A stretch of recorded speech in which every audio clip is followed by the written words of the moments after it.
Dr. David is a master of the clinical world, but the classroom is a different story.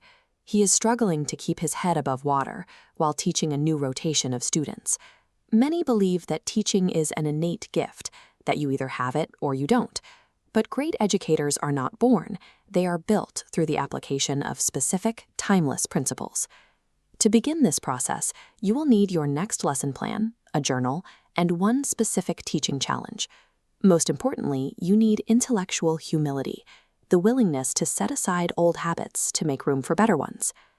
By applying the 5-step CHPE action plan today, you can replace a reactive teaching style with a reliable system, one that builds student trust and eliminates the hours often wasted on ineffective instruction.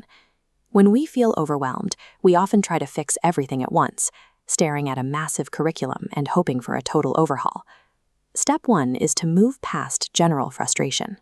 Instead, write down one highly specific clinical teaching challenge you are currently facing. Precision in your problem statement eliminates the guesswork. When you identify the exact point where a student is stumbling, such as interpreting a specific lab value, the necessary teaching intervention becomes much clearer. Once the problem is defined, we have to address the common tendency to over-prepare. This is where we apply the Pareto Principle.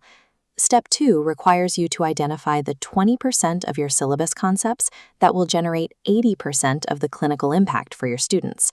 Highlight these core ideas and summarize or remove the rest. Stripping away the non-essential material protects your students from cognitive overload. It also gives you the flexibility to adapt when the clinical day doesn't go exactly as planned. Planning is only the first half of the work. You also need a system for managing the live, unpredictable interactions of a clinical environment. Step 3 is the use of the familiarity effect. Choose 2 specific positive teaching behaviors to perform every single day. Consistency creates psychological safety. When students can predict your supportive behaviors, they spend less energy worrying about your reaction and more energy processing the material. Even in a safe environment, distractions happen. The most common mistake for new educators is the urge to react to every minor issue as if it were a crisis. Step 4 utilizes Falkland's law to triage your classroom decisions.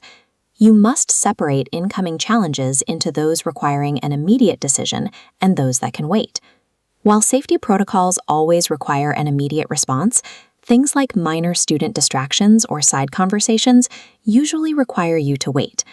Observation often reveals that these issues resolve themselves without your intervention. By intentionally delaying decisions on non-urgent matters, you preserve your energy and focus for the high-impact teaching moments that actually matter. No matter how well you triage, Murphy's Law is inevitable. Equipment will fail and clinical schedules will shift. Because you removed the clutter from your lesson in Step 2, you now have the mental space to adapt to these changes without losing the core of your instruction. Step 5 is about making those adaptations permanent. We use daily reflection to turn each day's challenges into lasting skills. Set a recurring 5-minute block on your calendar every day. Use it to read one relevant article, learn one new skill, or write one short reflection on what worked in the clinic. These small daily additions create a cumulative effect. Over months and years, this habit builds a library of specific insights, creating a level of expertise that cannot be gained from a single workshop. Mastery in education isn't the result of a sudden breakthrough. It is the result of these small, daily habits of reflection and adaptable planning. You now have a framework for growth. Define the challenge, focus on the high-impact 20%, build trust through consistency, triage your decisions, and compound your skill through reflection. Look at Dr. David now. He still deals with the same clinical pressures, but he navigates them with a sense of control, providing his students with clear guidance even when the environment is chaotic.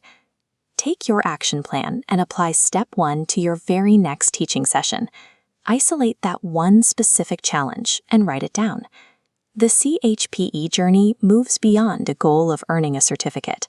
It is the process of building a learning environment where the next generation of healthcare professionals is shaped by deliberate, high-impact instruction. Welcome to the journey.